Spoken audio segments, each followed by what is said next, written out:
अस्सलाम वालेकुम स्टूडेंट्स।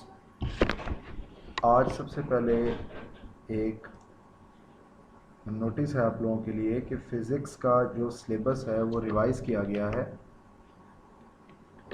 पहले मंथली टेस्ट के अंदर जो हम आप लोगों बच्चों का लेने लगे हैं 11 मई से स्टार्ट हो रहे हैं। तो फ़िज़िक्स का जो सिलेबस है वो चैप्टर नंबर 3 जो इस वक्त चल रहा है, start to law of conservation of momentum, यानी कल जो हमारा लेक्चर हुआ law of conservation of momentum तक, ये सिलेबस थ्योरी का वहाँ तक शामिल है। Start to law of conservation of momentum तक जो पेज बनते हैं टेक्स्ट बुक के 48 टू 59, एक्सरसाइज के जो शॉर्ट क्वेश्चंस हैं वो 3.1 से लेकर 3.7 तक हैं। न्यूमेरिकल प्रॉब्लम्स और एग्जाम्पल प्रॉब्लम अभी पहले टेस्ट में इंक्लूड नहीं की गई, इसलिए आज के लेक्चर में मैंने पहले मंथली टेस्ट के सिलेबस को पूरा करने के लिए मैंने शॉर्ट क्वेश्चंस एक्सरसाइज के आज बनाए हैं, जो मैं आज आप लोगों को स्टडी करवाऊंगा। लेक्चर नंबर 8 में क्वेश्चंस विद सजेस्टेड आंसर हैं। 3.1 टेक्स्ट बुक का जो पहला शॉर्ट क्वेश्चन है वो क्या है? What is the difference between uniform and variable velocity? From the explanation of variable velocity define acceleration, give SI units of velocity and acceleration. सवाल है कि यूनिफॉर्म और वेरिएबल वेलोसिटी में फ़र्क बताएं। वेरिएबल वेलोसिटी की एक्सप्लेनेशन से एक्सेलरेशन को डिफाइन करें और यूनिट्स बताएं वेलोसिटी के भी और एक्सेलरेशन के। तो सबसे पहले यूनिफॉर्म वेलोसिटी, ये टॉपिक में भी मैंने आपको पढ़ाया था। When a body covers equal displacement in equal intervals of time then the velocity is called uniform velocity. Variable velocity क्या है? When a body covers an equal displacement in equal intervals of time then the velocity is called variable velocity। Acceleration क्या हुआ? क्योंकि हम जानते हैं कि जब वेलोसिटी चेंज हो रही हो तो एक्सेलरेशन पैदा हुआ करता है। तो एक्सेलरेशन क्या है? Time rate of change of velocity is called acceleration. कि वेलोसिटी का चेंज टाइम के लिहाज से एक्सेलरेशन बन जाता है। वेलोसिटी का यूनिट क्या है? मीटर पर सेकेंड, और एक्सेलरेशन का यूनिट क्या है? मीटर पर सेकेंड स्क्वायर। 3.2 हमारा शॉर्ट क्वेश्चन क्या है? An object is thrown vertically upward, अगर एक ऑब्जेक्ट को अपवर्ड थ्रो किया जाए vertically, discuss the sign of acceleration due to gravity, तो उस ऑब्जेक्ट का ग्रेविटी का साइन ऑफ एक्सेलरेशन क्या होगा? एक्सेलरेशन ड्यू टू ग्रेविटी क्या होगा?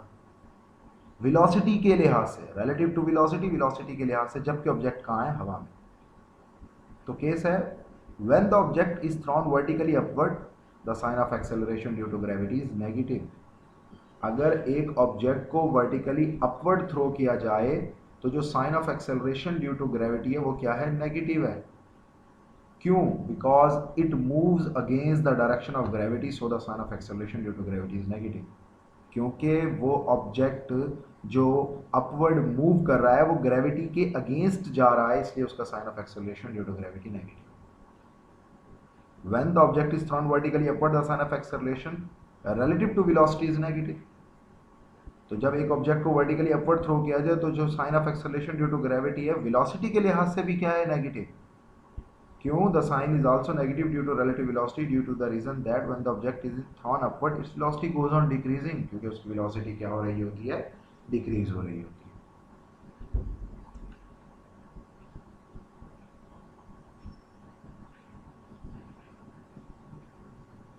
3.3 आपका जो शॉर्ट क्वेश्चन है, can the velocity of an object reverse direction when the acceleration is constant? क्या किसी भी ऑब्जेक्ट की वेलोसिटी अपनी डायरेक्शन को रिवर्स कर सकती है एक्सेलरेशन कांस्टेंट रहे? अगर ऐसा है, गिव एन एग्जांपल।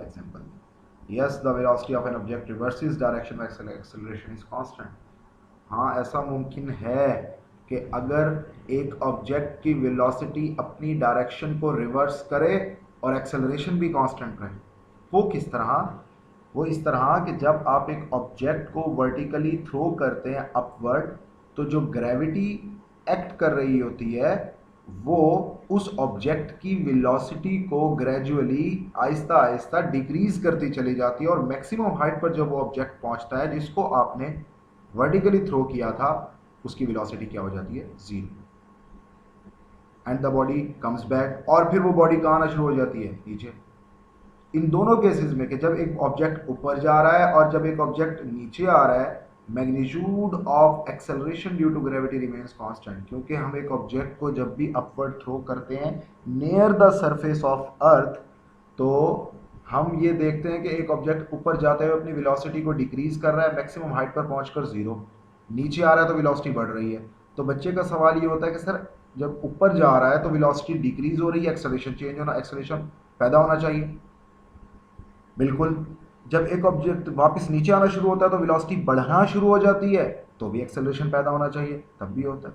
देखें, जब एक ऑब्जेक्ट अपवर्ड जाता है वेलोसिटी डिक्रीज होती है, तो जो एक्सेलरेशन ड्यू टू ग्रेविटी है वो कांस्टेंट रहता है। और जब एक ऑब्जेक्ट वापस नीचे आना शुरू करता है, वेलोसिटी बढ़ना शुरू हो जाती है, तो तब भी एक्सेलरेशन ड्यू टू ग्रेविटी क्या रहता है? कांस्टेंट रहता है। तो इस वजह से ये कहा गया कि जब एक ऑब्जेक्ट मैक्सिमम हाइट पर पहुंचकर अपनी डायरेक्शन को रिवर्स कर लेता है, लेकिन acceleration due to gravity change नहीं होता, एक्सेलरेशन क्या रहता है? कांस्टेंट रहता है। 3.4 शॉर्ट क्वेश्चन में कहा गया कि स्पेसिफाई करें इन स्टेटमेंट्स को कि इनमें से कौन सी करेक्ट है। अब पहली स्टेटमेंट है, an object can have a constant velocity even its speed is changing. एक ऑब्जेक्ट की वेलोसिटी कांस्टेंट है और उसकी स्पीड चेंज हो रही है, क्या ऐसा हो सकता है? तो आंसर है फॉल्स, ऐसा हो ही नहीं सकता। वेलोसिटी एक वेक्टर है, वेक्टर दो चीज़ों पर डिपेंड करती है, क्या? Magnitude and direction.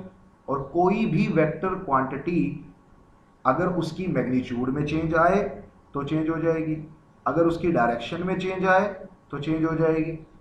क्योंकि वेलोसिटी की मैग्नीट्यूड स्पीड है और अकॉर्डिंग टू द स्टेटमेंट वो चेंज हो रही है, तो हम ये कहेंगे कि ये स्टेटमेंट फॉल्स है।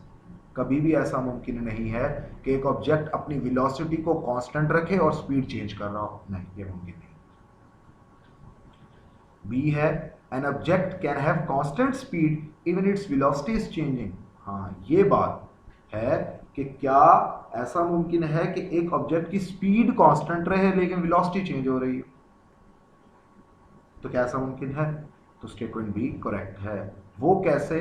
कि जब एक ऑब्जेक्ट सर्कल में मूव करता है तो सर्कल में मूव करते हुए वो अपनी स्पीड को कांस्टेंट रख सकता है, लेकिन क्योंकि सर्कल में मूव करते हुए ऑब्जेक्ट की point two point direction change हो रही होती है, तो इसलिए वेलोसिटी चेंज हो सकती है due to change in direction, लेकिन मैग्नीट्यूड ऑफ वेलोसिटी जो कि स्पीड है वो चेंज नहीं हो सकती, वो कांस्टेंट रह सकती है। तो ये पॉसिबल है कि स्टेटमेंट के मुताबिक स्पीड यानी कि मैग्नीट्यूड कांस्टेंट रहे, डायरेक्शन चेंज हो रही हो।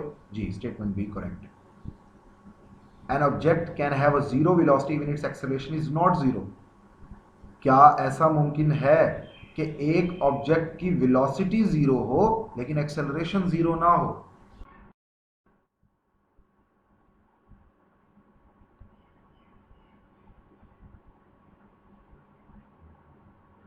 एक ऑब्जेक्ट जो मूव कर, अगर एक ऑब्जेक्ट, वो कहता है an object can have a zero velocity, एक ऑब्जेक्ट की वेलोसिटी जीरो है even it's acceleration is not zero, उसका एक्सेलरेशन जीरो ना हो, तो क्या ऐसा मुमकिन है? यस, स्टेटमेंट सी क्या है? करेक्ट। एन ऑब्जेक्ट, बड़ा सिंपल केस है, an object subjected to a constant acceleration can reverse its velocity. तो ये मैंने 3.3 क्वेश्चन में बड़ा एक्सप्लेन किया है कि क्या एक ऑब्जेक्ट अपना एक्सेलरेशन कांस्टेंट रख सकता है अगर उसकी वेलोसिटी रिवर्स हो रही हो। जी, स्टेटमेंट डी भी क्या है? Correct.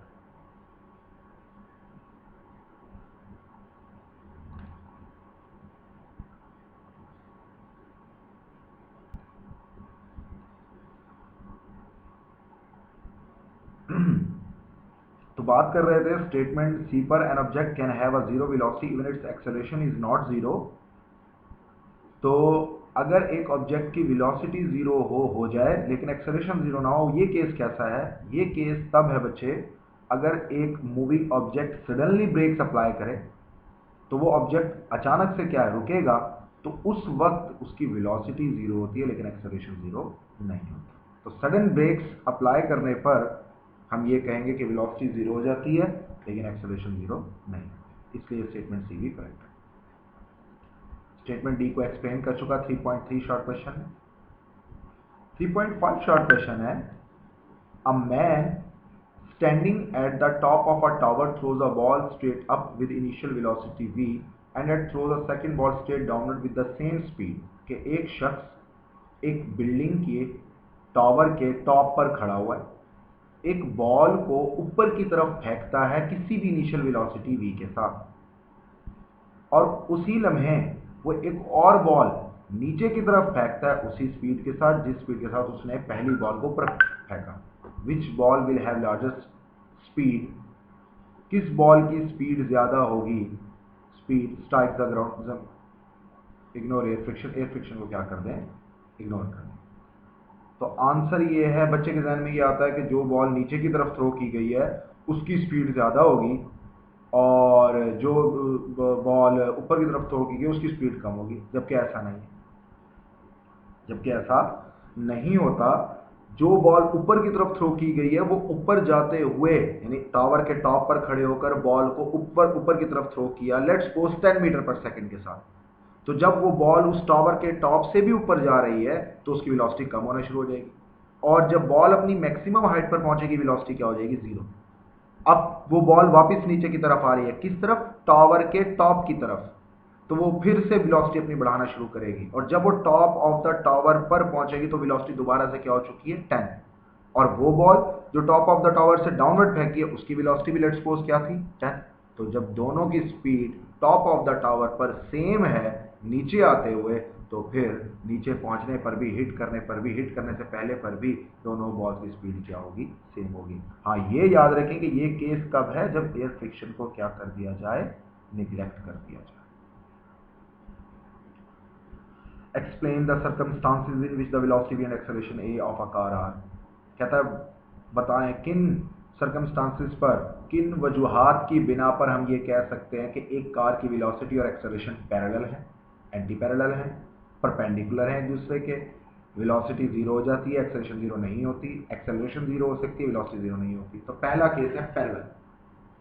When the velocity of a car is increasing, the velocity and acceleration are parallel। ये बात ठीक है कि अगर एक कार रेस्ट की हालत से मूव करना शुरू कर दे और उसकी वेलोसिटी बढ़ना शुरू हो जाए तो वेलोसिटी और एक्सेलरेशन पैरेलल होती है। एंटी पैरेलल कब होती है, जब वेलोसिटी डिक्रीज हो रही हो, तो हम ये कहेंगे कि वेलोसिटी और एक्सेलरेशन एंटी पैरेलल। वेलोसिटी और एक्सेलरेशन परपेंडिकुलर कब होते हैं, जब एक बॉडी सर्कल में मूव कर रही हो, वेलोसिटी जीरो हो और एक्सेलरेशन जीरो ना हो। ये ऊपर भी बात हुई थी, जब अप्लाई करें आप ब्रेक्स तो गाड़ी रुक जाती है, वेलोसिटी जीरो होती है लेकिन एक्सेलरेशन जीरो नहीं होती। क्या एक्सेलरेशन जीरो हो सकती है, वेलोसिटी जीरो ना हो? हाँ, जब कोई भी कार स्ट्रेट लाइन में यूनिफॉर्म वेलोसिटी से मूव करना शुरू कर दे तो यूनिफॉर्म वेलोसिटी से एक्सेलरेशन जीरो होता है लेकिन वेलोसिटी जीरो नहीं होती। तो ये बड़े इंपॉर्टेंट है, ये तमाम केस एमसीक्यूज में भी आ जाते हैं, लेकिन ये शॉर्ट क्वेश्चन के लिए भी आपको प्रिपेयर करना है। 3.7 शॉर्ट क्वेश्चन है, motion with constant velocity is a special case of motion with constant acceleration. अगर एक ऑब्जेक्ट कांस्टेंट वेलोसिटी से मूव कर रहा है, क्या ये कांस्टेंट एक्सेलरेशन से मूव करने का कोई स्पेशल केस है? क्या ये स्टेटमेंट 2 है, बताएं। Yes, motion with constant velocity is a special case of motion with constant acceleration. अगर कोई भी ऑब्जेक्ट कांस्टेंट वेलोसिटी से मूव कर रहा है तो इसका मतलब ये कांस्टेंट एक्सेलरेशन का एक स्पेशल केस है। बच्चा पूछता है कि सर कांस्टेंट वेलोसिटी से मूव करने वाली बॉडी का एक्सेलरेशन तो जीरो होता है। यस, यही बात है कि अगर एक ऑब्जेक्ट कांस्टेंट वेलोसिटी से मूव करे तो उसका एक्सेलरेशन जीरो होता है, और जीरो उस वक्त तक कांस्टेंट रहता है जब तक वेलोसिटी कांस्टेंट रहती है। इसीलिए कहा कि कांस्टेंट एक्सेलरेशन से, जब कांस्टेंट वेलोसिटी से जब कोई बॉडी मूव करती है तो वो कांस्टेंट एक्सेलरेशन एक स्पेशल केस ही होता है। तो वो स्पेशल केस है कि वो 0 मीटर पर सेकंड स्केल से जो एक्सेलरेशन है उससे बॉडी मूव कर रही है। Thank you.